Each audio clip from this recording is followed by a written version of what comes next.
Assalamualaikum warahmatullahi wabarakatuh. Sebelumnya perkenalkan, nama saya Dayana Fatimah Zahra dari jurusan Teknologi Pangan Universitas Sultan Ageng Tirtayasa angkatan 2021 dengan NIM 444210088. Saya di sini akan menjelaskan sedikit materi mengenai uji bilangan peroksida untuk kualitas minyak. Sebelum kita masuk ke bilangan peroksida, alangkah baiknya kita mengetahui apa itu minyak. Jadi, minyak merupakan senyawa nonpolar yang tidak dapat larut dalam air. Nah, umumnya itu minyak dihasilkan dari tumbuh-tumbuhan. Namun, minyak itu dapat larut dalam senyawa organik seperti ether, benzen, dan juga aseton. Nah, adapun sifat dari minyak nih. Minyak ini bersifat cair pada suhu ruang. Hal ini dikarenakan minyak memiliki titik leleh yang lebih rendah dibandingkan suhu kamar. Nah, selanjutnya adapun klasifikasi dari minyak. Jadi, minyak itu merupakan kelompok sederhana dari ester gliserol yang disusun oleh asam lemak dan gliserol. Nah, dalam struktur minyak, molekul gliserol ini mengikat 3 rantai asam lemak dan membentuk senyawa ester yang bersifat nonpolar. Nah, ini merupakan gambar dari struktur minyak. Selanjutnya, minyak itu lebih banyak mengandung asam lemak tidak jenuh sehingga cenderung cair. Selanjutnya, adapun sifat fisika dan kimia dari minyak. Nah, untuk sifat fisikanya sendiri, seperti yang saya jelaskan sebelumnya, jika minyak ini tidak dapat larut dalam air. Hal ini dikarenakan adanya asam lemak rantai karbon yang panjang. Nah, terus yang kedua, indeks minyak akan meningkat pada rantai karbon yang panjang dan terdapat sejumlah ikatan rangkap. Setelah sifat fisika yang sebelumnya saya jelaskan, adapun sifat kimia dari minyak. Yang pertama yaitu terjadinya reaksi hidrolisis minyak. Nah, pada reaksi hidrolisis, minyak ini diubah menjadi asam lemak bebas dan gliserol yang dapat mengakibatkan kerusakan pada minyak. Hal ini biasanya terjadi karena terdapat sejumlah air dalam minyak sehingga mengakibatkan ketengikan hidrolisa yang menghasilkan rasa yang tidak enak dan juga bau tengik. Nah, yang kedua adapun reaksi oksidasi yang dimana terjadi kontak antara sejumlah oksigen dengan minyak yang menyebabkan bau tengik pada minyak. Ketengikan pada minyak ini biasa terjadi karena proses oksidasi oleh oksigen udara terhadap asam lemak tak jenuh. Dan reaksi ini biasa terjadi pada suhu yang tinggi seperti pada saat penggorengan. Kemudian ada komposisi minyak. Seperti contohnya pada minyak kelapa sawit. Jadi minyak kelapa sawit adalah minyak nabati semi padat. Hal ini dikarenakan minyak kelapa sawit memiliki komposisi yang tetap. Biasanya minyak kelapa sawit ini berwarna kuning dikarenakan kandungan beta karoten yang merupakan bahan vitamin A. Adapun komponen minyak kelapa sawit.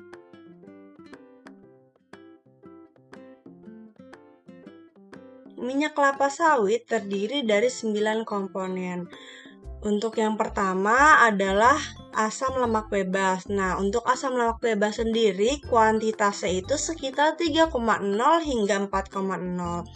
Yang kedua ada komponen karoten, yang dimana kuantitasnya itu sekitar 500 hingga 700. Yang ketiga ada fosfolipid.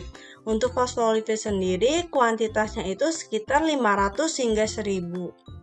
Yang keempat ada dipalmitrostearin. Nah, di mana kuantitasnya itu sebesar 1,2. Yang kelima ada tripalmitrin. Untuk tripalmitrin sendiri memiliki kuantitas sebesar 0,5. Yang keenam ada dipalmitrin. Untuk dipalmitrin memiliki kuantitas sebesar 37,2. Yang ketujuh ada palmitostearin olein, yang dimana kuantitas dari palmito ini sebesar 10,7. Yang kedelapan ada palmito-olein. Nah, untuk palmito-olein ini kuantitasnya itu sebesar 42,8, dan yang terakhir yang kesembilan ada triolein linol. Nah, yang dimana kuantitasnya itu sebesar 3,1. Kemudian terdapat rata-rata komposisi asam lemak kelapa sawit.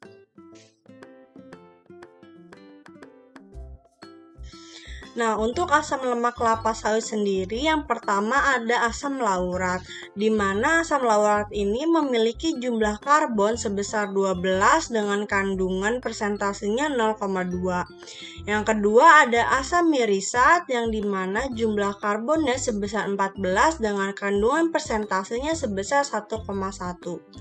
Yang ketiga ada asam palmitat, di mana jumlah karbonnya sebesar 16 dengan kandungan persentasenya 44. Yang kelima ada asam stearat, yang di mana jumlah karbonnya sebesar 18 dengan kandungan persentase sebesar 4,5. Yang keenam ada asam oleat, yang di mana jumlah karbonnya itu 18:1, di mana kandungan persentasenya itu sebesar 39,2. Dan ketujuh ada asam linoleat, yang di mana jumlah karbonnya itu sebesar 18:2 dengan kandungan persentasenya itu 10,1. Dan terakhir ada asam arakidat, yang jumlah karbonnya sebesar 20 dengan kandungan persentasenya itu sebesar 0,9. Selanjutnya kita masuk ke penyebab kerusakan minyak.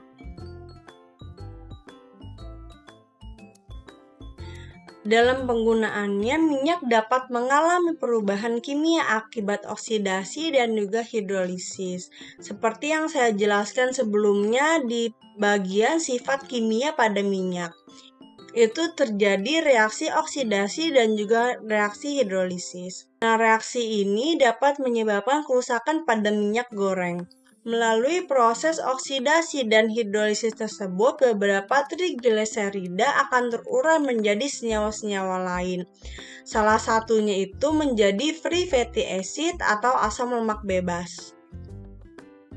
Setelah sebelumnya kita membahas tentang apa sih minyak itu, kemudian sekarang kita akan masuk ke bilangan peroksida. Jadi apa sih bilangan peroksida itu? Jadi bilangan peroksida adalah indeks jumlah minyak atau lemak yang telah mengalami oksidasi.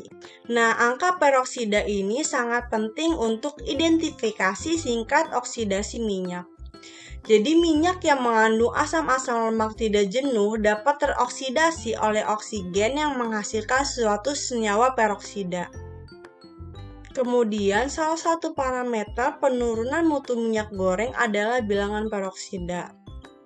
Nah, pengukuran angka peroksida pada dasarnya adalah mengukur kadar peroksida dan hidroperoksida yang terbentuk pada tahap awal reaksi oksidasi lemak.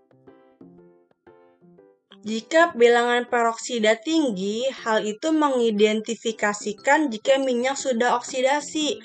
Namun, pada angka yang lebih rendah, bukan berarti menunjukkan kondisi oksidasi yang masih dini.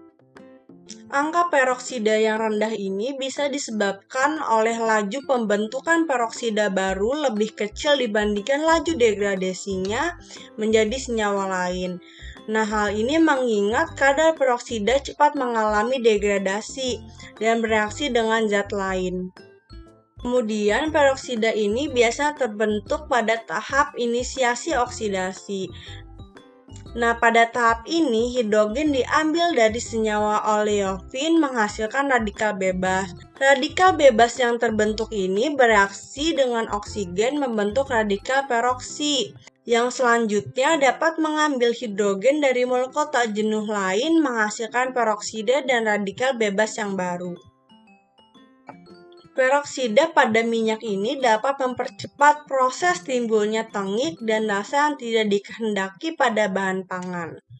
Nah, jika jumlah peroksida lebih dari 100 mg peroksid per kg, minyak akan bersifat sangat beracun dan mempunyai bau yang tidak enak. Jadi jika jumlah peroksida ini sudah melebihi 100 mg peroksid per kg, minyak itu dapat beracun bagi tubuh kita. Nah, adapun ciri-ciri jika minyak memiliki bilangan peroksida yang tinggi.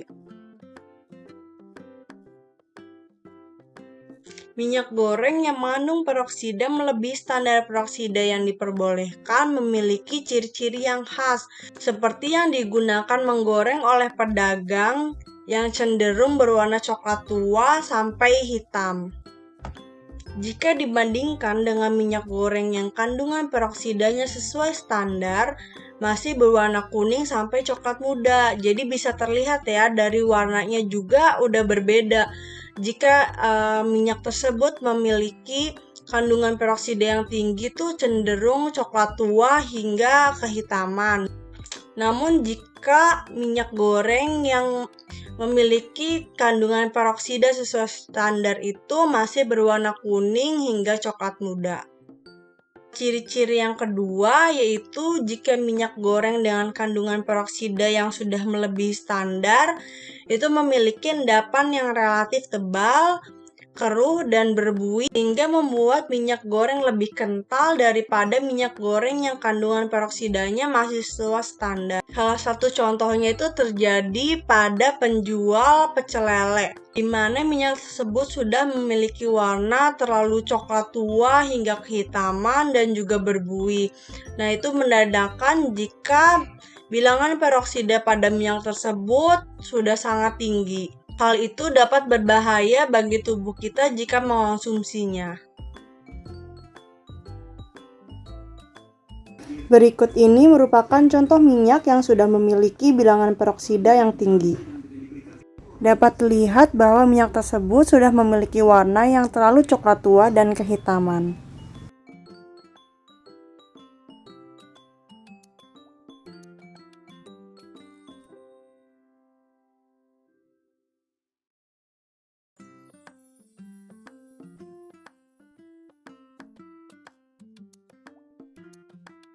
Sedangkan berikut ini contoh minyak goreng dengan bilangan peroksida sesuai standar. Dapat terlihat jika minyak goreng tersebut berwarna kuning hingga coklat muda.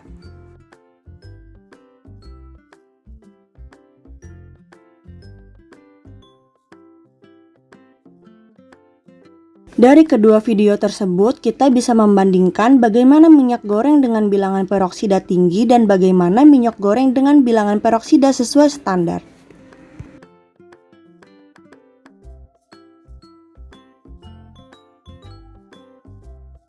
Kemudian yang terakhir terdapat mutu menurut SNI nomor 01/3741/2013. Nah, ini merupakan tabel syarat mutu dari minyak goreng menurut SNI tersebut. Untuk kriteria ujinya sendiri, yang pertama ada keadaan. Nah, keadaan ini terdapat bau dan warna yang dimana persyaratannya itu normal. Dan kedua ada kadar air dan bahan menguap, itu untuk persyaratannya sendiri maksimal 0,15. Yang ketiga ada bilangan asam yang dimana persyaratannya maksimal 0,6. Yang keempat ada bilangan peroksida di mana persyaratan itu maksimal 10. Yang kelima ada minyak pelikan di mana persyaratannya adalah negatif. Yang keenam ada asam linoleat di mana persyaratan itu maksimal 2. Yang ketujuh yaitu cemaran logam yang terdiri dari 4. Yang pertama ada kadmium yang dimana persyaratannya maksimal 0,2. Yang kedua ada timbal di mana maksimal persyaratannya itu 0,1. Yang ketiga ada timah di mana persyaratan ini maksimal 40,0 atau 250,0. Yang keempat ada merkuri di mana persyaratan ini maksimal 0,05. Kemudian yang kedelapan ada cemana arsen yang dimana persyaratan itu sebesar maksimal 0,1. Sekian materi yang dapat saya paparkan, kurang lebihnya mohon maaf. Wassalamualaikum warahmatullahi wabarakatuh. Dadah!